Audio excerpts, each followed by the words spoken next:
Hello friends, Dr. Orville Weyrich here again, and this session, this podcast, is a continuation of the previous podcast in our What is Truth series, and here we're going to apply some of the issues that we talked about in the last podcast, in particular, the difference between association or correlation and actual cause or causation. And we're going to look at particular treatments for cholesterol. Is cholesterol bad or is cholesterol good?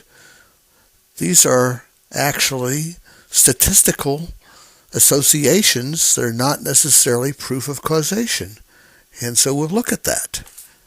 We know that some people that have high cholesterol never have heart attacks, and other people that have good cholesterol, according to the lab tests, do have heart attacks. So it's not always straightforward determining whether or not cholesterol is a problem. And even if cholesterol does seem to be a problem, that doesn't necessarily tell us how to treat it. Because in medicine, we have to do what's called a differential diagnosis, which is a way of saying we have a patient that comes in, has some symptoms and some signs, some lab tests that suggest there is some kind of problem. So before we recommend a treatment for that problem, it would probably be a good idea to make sure we know what really caused the problem. And so this is where we have to be very careful to avoid fallacious thinking. We don't want to make a fallacy. So yes, sometimes cholesterol causes, or high cholesterol makes people more likely to have heart attacks. But is it really the cholesterol? Here's an alternative theory. And it's been tested, and it actually is a better theory. Cholesterol does not cause atherosclerosis, even though we find cholesterol deposits in the scar tissue that forms inside the blood vessels. Well, simple thinking says, you see the cholesterol, you see the heart attack, the cholesterol must have caused the heart attack. Post hoc, ergo propter hoc. Another theory says the cholesterol is more like the body applying a Band-Aid to a problem that was caused by something else. And so the cholesterol is not really the problem. I've used this analogy on the radio before. I'll use it again. Imagine you come to a house fire, and there's all these firemen around the house fire. You look at all the other houses that aren't on fire, there's no firemen there. Did the firemen cause the house fire? Firemen there, then you see a fire. What caused what? Is it possible that the cholesterol is like the fireman? It comes to the site of a burning building and it tries to solve the problem. And that seems to be, according to scientific evidence, a better explanation. What really causes heart disease is inflammation in the blood vessels, and the part of the body's attempt to fix the inflammation, the scars caused by the inflammation, is to build up cholesterol deposits as sort of a Band-Aid. So with that analysis, if that was true, we don't want to lower cholesterol. We want to lower the causes of inflammation instead. But for some reason, modern medicine has fixated on the idea that cholesterol is the problem, not the inflammation. But here are some little scientific facts. One of the things is during World War II, in Europe, people couldn't get much butter or animal meat products, all the things that are supposed to be bad and cause cholesterol. So what were they eating? They must have been eating vegetables because they couldn't get the fatty animal products. The rate of atherosclerosis diagnosed in that population during the war was 4 times the rate before the war or after the war when their diet was more normal. What does that say? Does it prove that eating animal fat actually reduces your risk of heart disease compared with just eating whatever they were eating without the animal fat? Well, I'm not going to say yes and I'm not going to say no, but I'm going to say it's very suggestive that there's a problem with the theory that animal fat causes heart disease. Here's another study. This one came from Duke University in 2002. They studied what's called dyslipidemia, that is bad cholesterol in the blood, and they looked at two different diets. They looked at one diet that had 30% fat in it and another diet that had 60% fat. Now that's a lot of fat, more than most people eat. But they were looking at weight loss and they were looking at changes in a couple of different markers of lipid profile, what we call cholesterol, loosely speaking. So they looked at what's called HDL, which is good cholesterol, and they looked at triglycerides, which is a form of bad cholesterol. And they found that in this study, people eating 60% fat had a weight loss of 30 pounds over the duration of this study. Their good cholesterol increased by 11%. Their bad cholesterol, or triglycerides, went down by 49%. That sounds great. On the other hand, the 30% diet, which is more typical of the American diet, 30% fat, the people also lost weight, but they only lost 20 pounds. Their HDL, their good cholesterol, didn't change, and their triglycerides, the bad stuff, went down, but only 22%. So this suggests maybe the advice on diet to avoid fats isn't really the best advice. But again, let's go back to our scientific reasoning. This that happened was they ate 60% fat. That happened after that was their cholesterol, good cholesterol went up. Did eating the fat cause the good cholesterol to go up? Well, probably it did. But we need to do more experiments to know for sure. So let's look at something else that's published by the USDA, Department of Agriculture. So this is another study that looks at the per capita fat and oil consumption in pounds per year for people over a period of time this is from 1970 to 1995. And we have the total amount of animal fat went down over a little bit over that time. And the total amount of vegetable fat, that's oils, margarine, and so forth, went up over that time. But the total fat didn't much change. So the amount of the different fats changed, but the total didn't. So it doesn't seem like there's a very good correlation. That's, again, an association. Eating more fat does not seem to be affecting heart disease that much because heart disease went way up during that time period, but overall fat consumption didn't really change that much. So that we have to look someplace else for the cause of the increased heart risk.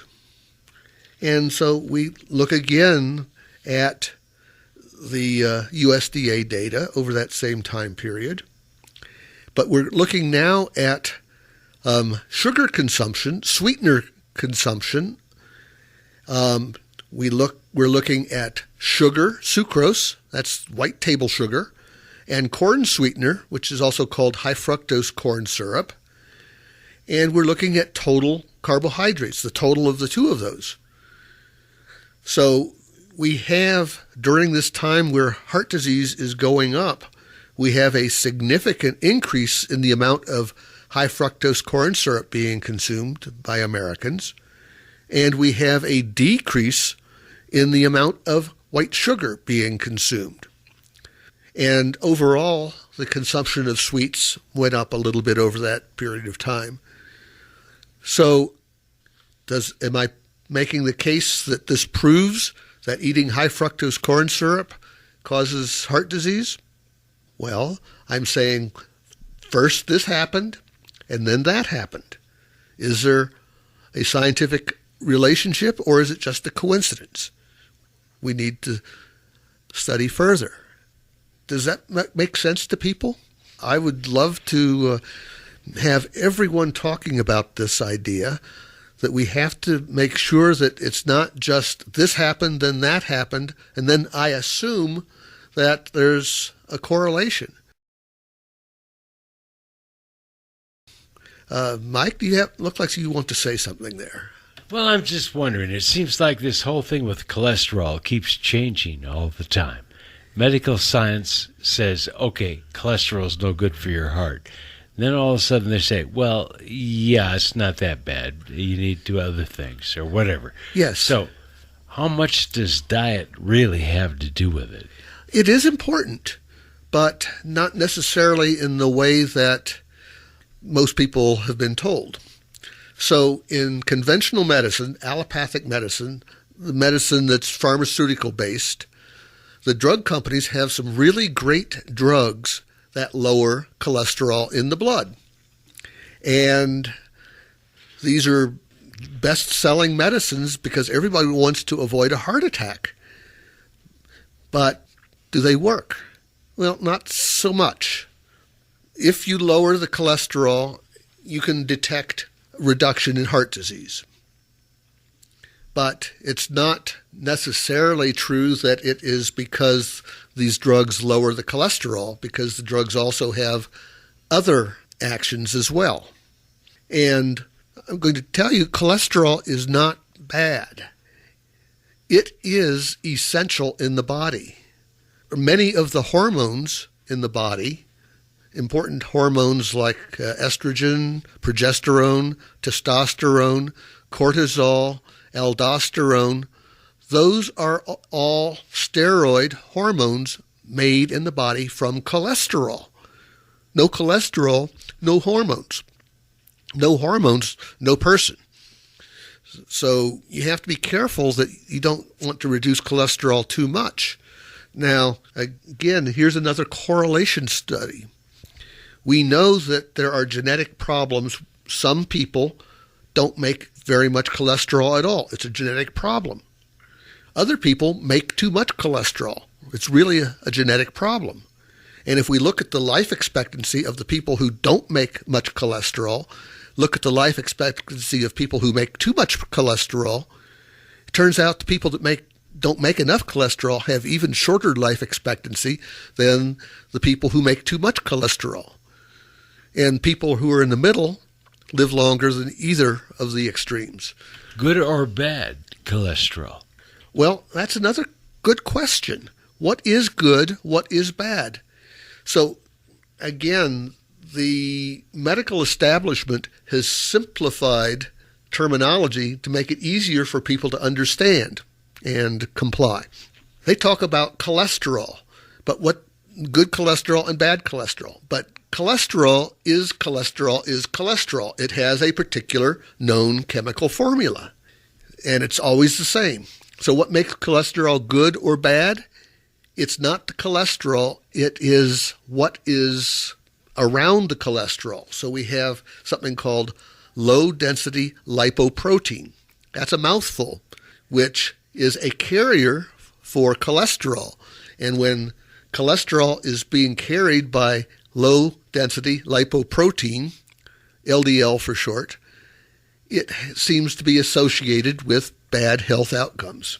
Whereas the good cholesterol is the same cholesterol, but is being carried by high-density lipoprotein instead. Now, there are a lot of things that we can do to change the amount of LDL cholesterol versus HDL cholesterol in the body. Some of them are counterintuitive, but many of them are dietary. For example, you can improve the ratio of good cholesterol to bad cholesterol by taking more vitamin B3, niacin. And there's actually a drug that's approved by the FDA called Niaspan that can be prescribed. On the other hand, fish oil works very well too. But there's a problem with dietary approaches to managing cholesterol. First of all, we don't know for sure that the cholesterol is really the problem. It could be something else associated with the cholesterol. In the same way that we're pretty sure that the rooster, when it crows, doesn't cause the sun to come up, but the chicken isn't so sure that their dance isn't causing their food to arrive. So we really have to be very careful about designing scientific experiments that actually prove this actually does cause that. Because if it's just associated and you say, I don't want the sun to come up tomorrow, so I'm going to kill all the roosters. Good luck with that. Sun's going to come up. But in medicine, sometimes we have the same wrong thinking. Many times in politics, we have the same wrong thinking. Global warming, for example, we know that the climate changes, but just because this happened and then we saw that happen, there's this rooster in the middle, this chicken dance in the middle, and we're really not so sure about what causes what. And if we decide that the best way to, and I'm stretching an analogy here, best way to prevent global warming is to kill all the roosters, good luck with that. It's not going to serve any good purpose except make it harder to find chicken eggs, because no roosters, no chicken eggs. Well, my question to you is really, okay, this cholesterol thing, how can you, in your practice, how can you help me keep from having a heart attack? Okay, so there are a number of different what are called risk factors. Cholesterol has been proven statistically to be associated with heart attacks. Again, the word association doesn't prove causation. And if you don't have causation, changing the amount of cholesterol doesn't necessarily do any good for you. So you have to establish that the cholesterol actually is causing the heart attack before you can guarantee that you have a way to control heart attacks by reducing cholesterol. But there are other lab tests besides looking at the cholesterol. And one of the other tests, a couple of tests that are very promising. In the first place, there is something else in the blood called homocysteine. Homocysteine is associated with inflammation. And there are studies that show that there is a stronger association between homocysteine, high homocysteine, and heart disease than there is high cholesterol, high LDL cholesterol, and heart disease. And what is homocysteine? It is a chemical that is made in the body. Your body needs some of it, but too much appears to be associated with higher risk of heart attacks and cardiovascular disease in general. So we can easily measure it. The lab test is about $35, maybe $50 with the blood draw fee and so forth. And it's a better predictor of whether you're at high risk of having heart disease. But if you don't measure it, you don't know what your risk is from that. And then the next question is, let's say that you do have high homocysteine. What are we going to do about it? Well, we know that certain vitamins and other supplements lower homocysteine levels. And there's some evidence that says that if we take these vitamins, homocysteine goes down and our risk of heart disease goes down. So it sounds like it's a good idea to make sure that you are getting enough of these vitamins. But here's the rub with the pharmaceutical industry. You can't patent vitamins, which means you can't make huge profits from selling vitamins. There's money to be made, but not nearly as much as selling a statin drug when they first came out and were under patent. They were hundreds of dollars a month. And that's necessary to pay for the research studies that prove that there's some benefit to taking statin drugs. Now, if you can't make the money selling vitamins, nobody wants to pay for the very expensive research. So naturopaths like myself have to rely more on scientific thinking and less on huge studies with thousands of people to prove the statistics work. But there's enough evidence out there for me to be comfortable in saying it's good to make sure your homocysteine isn't too high. And I can help lower your homocysteine if it's too high with vitamins. Now, again, is there the cause and effect? Is the high homocysteine causing the heart disease? Or is it just a vitamin deficiency that causes both high homocysteine and heart disease? If it's that scenario, then trying to lower homocysteine might or might not help your heart disease. But we do have evidence that lowering homocysteine by giving the proper vitamins will reduce your risk of heart disease. Okay, now which vitamins? The B vitamins? B vitamins and something else that is in a number of vegetables, but particularly in beets, called betaine.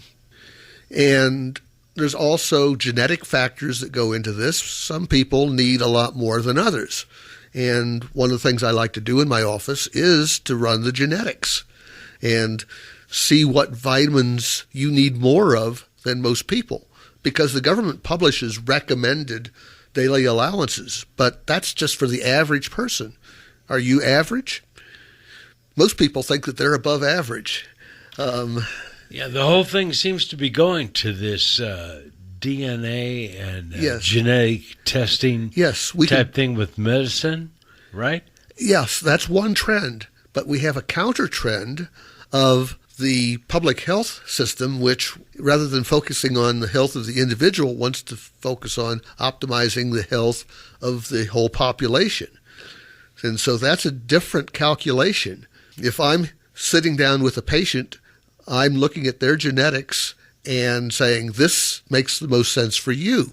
Whereas the public health people, the ones that are recommending the vaccines and so forth, are saying, on average, this is how we can reduce the total risk of choose your disease to the population. It might make some people sick, might not help other people, but on average, this seems like the best bet for the whole population. So there's two different points of view in medicine, and they both have merit. But it's best to consider both. And so I specialize in dealing with the individual, and I let the epidemiologists, the public health people, worry about the herd. Hey friends, thanks for listening. If you like what you've seen, please subscribe to my channel and tell your friends, post a comment, and give me a like on YouTube. Thanks again for watching. Yours truly, Dr. Orville Weyrich.